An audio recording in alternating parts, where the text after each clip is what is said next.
কয়েকদিন আগে আমার মাসি শাশুড়ি আমাদের বাড়ি এসছিল, তাই ব্যাস ওই অজুহাতে বানিয়ে ফেললাম পোলাও আর চিকেন মাহারানি। তাই রেসিপিটা তোমাদের সাথে শেয়ার করলাম।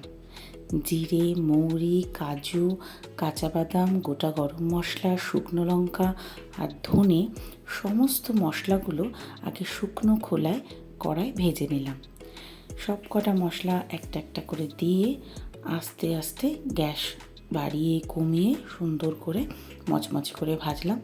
তারপরে একটা জায়গায় ঠান্ডা হতে দিলাম। যখন ঠান্ডা হয়ে গেল তখন মিক্সচার গ্রাইন্ডারে ভালো করে মিহি করে গুঁড়ো করে নিলাম। আর সাথে দিয়েছিলাম জায়ফল, জয়িত্রী। আমি আগে দিতে ভুলে গেছিলাম, তাই পরে ওর মধ্যে দিয়ে দিয়েছিলাম।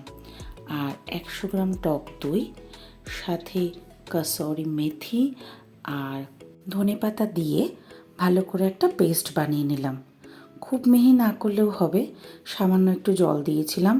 আর কাঁচা লঙ্কাটা তোমরা এখনও দিতে পারো বা রান্নার মাঝখানেও মশলা কষানোর সময় দিতে পারো।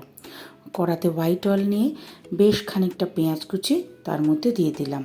একটু ভাজা ভাজা হয়ে গেলে তার মধ্যে টমেটো কুচি, আদা বাটা, রসুন বাটা আর স্বাদ মতো নুন দিয়ে ভালো করে মশলাটা ভাজা ভাজা করে নিলাম।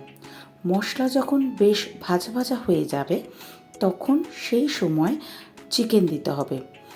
আমি 1 কেজি পরিমাণ চিকেন দিয়েছিলাম, তাই সেই আন্দাজ করে পেঁয়াজের পরিমাণটা দিয়েছিলাম। এরপর চিকেনটা দিয়ে মশলাটা আবার ভাজা ভাজা করলাম। যতক্ষণ চিকেনটা একটু ফ্যাকাশে ফ্যাকাশে না হবে ততক্ষণ অবধি একটু ভাজা ভাজা করতে হবে। এবার চিকেনটা থেকে জল ছেড়ে এলে তখন মশলা পেস্ট করাটা ওর মধ্যে দিয়ে দিতে হবে। এবার ভালো করে ওটা কষতে হবে। যখন বেশ খানিকটা কষানো হয়ে যাবে তাতে 2 চামচ পরিমাণ মতো গুঁড়ো দুধ দেওয়া হলো। এটা আমার আন্দাজ মতো দিয়েছি।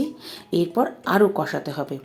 কষাতে কষাতে যখন পাশ দিয়ে তেল ছাড়তে শুরু করবে তখন বুঝতে হবে আমার চিকেন কষা রেডি। যত ভালো কষানো যাবে তত ভালো টেস্ট হবে। এরপর ওই পাত্র ধোয়া, বাটি ধোয়া জল যাকে বলে সেটা দিয়ে আর সাথে আরেকটু পরিমাণ জল দিতে হলো, কারণ যেহেতু আমার চিকেনটা বেশ অনেকটা ছিল। তারপর 10 থেকে 15 মিনিটের জন্য সেদ্ধ হতে দিয়ে দিলাম। ব্যাস, আমার চিকেন মাহারানি রেডি। একটু ঝোল ঝোল রাখলাম কারণ পরে গ্রেভিটা অনেকটা শুকিয়ে যাবে। ব্যাস 2 চামচ ঘি দিয়ে গ্যাসের ফ্লেমটা অফ করে দিলাম। Chicken Maharani ready. সাথে বাসন্তী পোলাও করলাম আর চিকেন মাহারানি। স্বাদে যেমনই হোক না কেন আমার মাসি শাশুড়ির মুখে এক গাল হাসি। ব্যাস, তাতেই আমার মন ভরে গেল। আর চলি, আবার আসবো আর একদিন অন্য একটা ভিডিও নিয়ে। টাটা।